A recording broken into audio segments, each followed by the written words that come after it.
So guys, welcome back to the channel. Welcome to Whaat TV. This is Ace, and welcome back to the channel. Today, guys, we got to jump straight into the video, and we got to talk about Denver and Chicago.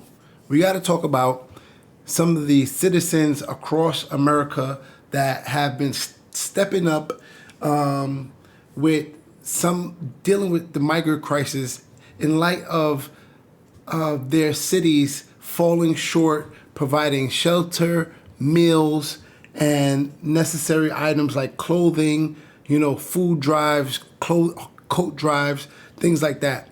People have gone even to the point to house migrants themselves. There was even a suggestion in Chicago that they were going to make a website, I believe, where average citizens can put their information up there so they can take in migrants. Wow. So we want to commend some of the people that's taking the time to use their personal resources to deal with this situation. Tell me what you guys think, though. Do you think by people taking in migrants and doing all this help, is it going to make the situation at the border even worse? Because people are seeing that they're getting help, getting assistance, so people will continue to come and it will be just a non-stop situation. Tell me what you guys think while we take a look at some of the citizens across America that are taking the time to help migrants with their resources. Community groups and local business owners are now tasked with filling in the gaps the city cannot. This mama! A breakfast delivery at the Western Motor Inn, a motel north of downtown Denver, courtesy of its owner, Young Prince. They call me Mama. We love you guys. Thank you, Mama.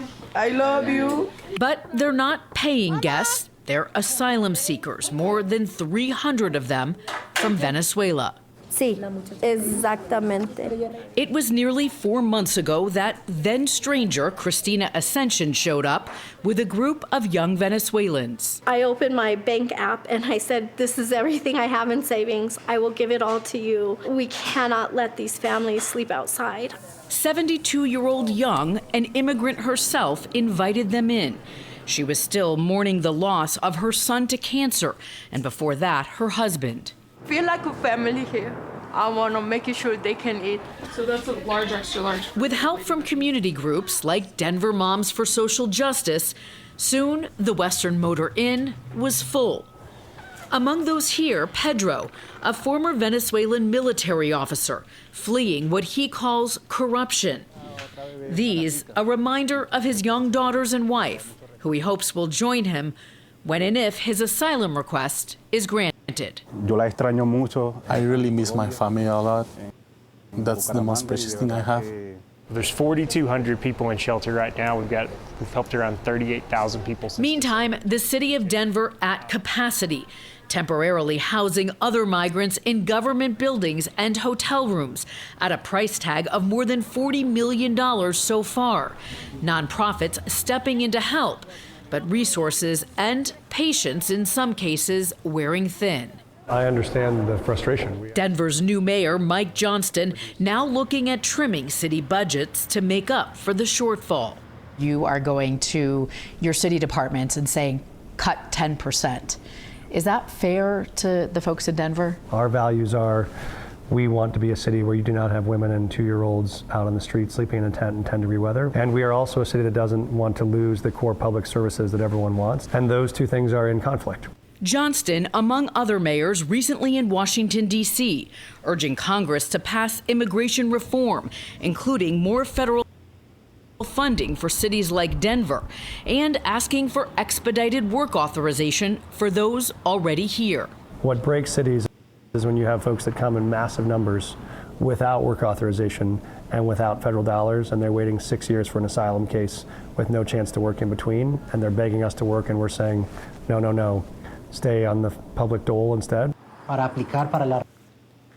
Listen, man, I don't know what rappers we have out there in Denver we might have to holler at Coach Prime because we need an ambassador out there.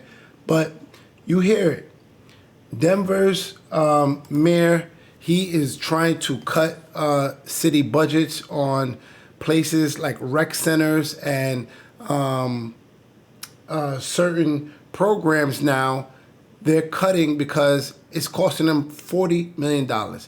Denver has taken in 40,000 people over the last year, and Denver is only a city of 700,000 people. So you could imagine if you're only a city of 700,000 and 40 more thousand people just come in over the last year, you probably don't have the adequate amount of housing to deal with that influx, such a large influx of people coming in such a short period of time. So people out there in Denver, normal citizens, are doing what they can to step up and help deal with the crisis. Let's go over and take a look at Chicago and see what's happening over there. Things that make you go, what? One man is making it his mission to help asylum seekers by welcoming them into his own building. CBS 2's Sabrina Franza has a story. 8 units, 60 beds, one big heart. I worship God, I don't worship money, so I decided to put that money to do something good with it. Trabajo! Trabajo! Once vacant, while he made fixes at the request of the city, 54 people are now living at Chris Amator's building. Necesitamos más trabajo para los compañeros. It's full of asylum seekers who say they need permanent work. Necesito dinero para ayudar a mi familia. Johnson Aguilarte is hoping to send money back to his family in Venezuela. Now, having met Chris, he's one step closer. I was working at my house in my basement one day, and it was like 9 in the morning, and someone's ringing my doorbell, and it was 4 Venezuelan migrants. Johnson was one of them. I gave him my office address, and I said, if you want to work, come to my office on Monday. And then they showed up an hour and a half early on Monday. When Chris found out about the hundreds of migrants that were staying at the city's landing zone, he visited them, offered his own space. No one was able to shower. No one, people were eating out of garbage cans. So it was kind of like, so I thought I would just come and help. Bought everyone a mattress, filled the fridges with food. Which is nice, so they have their own space. Something many people take for granted. The house has a mantra. Juntos fuerte! Yeah! Juntos fuerte, right? Like together we're strong. Not many people would do what you're doing.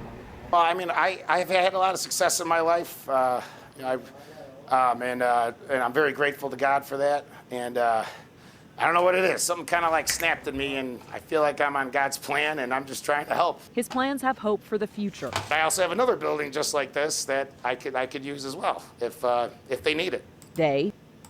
The Johnson administration. Mayor Johnson says that he's going to define the soul of Chicago. And I asked Mayor Johnson, I got 54 souls right here that need your help. An offer of collaboration in South Shore. Wow. So you guys see it right there.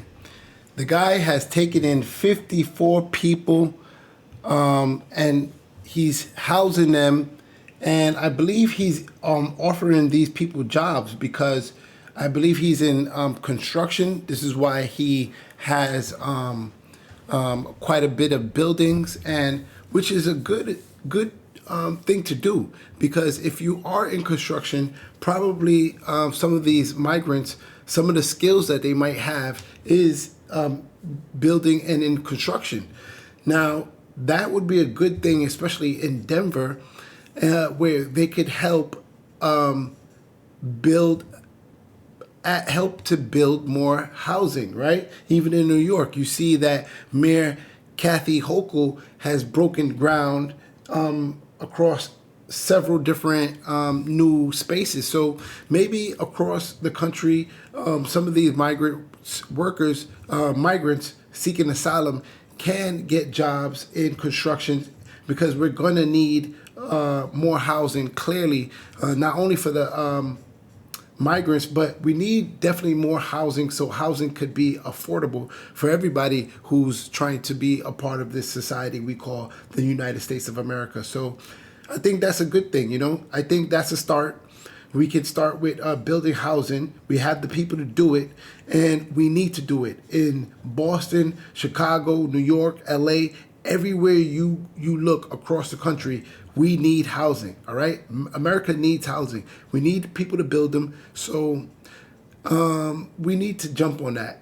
You know, we really do need to jump on that. The Biden administration, we need to get on top of it because the migrants are already here. So we need, the next step is for the people who are already here, we need to decide if they're going to be members of this society. And if they are, we need to let that process start so they can have a transition into that. And people like this gentleman in Chicago can employ these people the right way, and they could pay taxes into society, you know? So let me know what you guys think, your thoughts about people in Chicago and Denver helping migrants along their path. So let me know what you think. We're going to be taking a look at other situations throughout the country that people are helping migrants, okay? People, average citizens are helping migrants. So it's not everybody who doesn't like migrants here, but let me know your thoughts, comments, and like and subscribe. Thank you.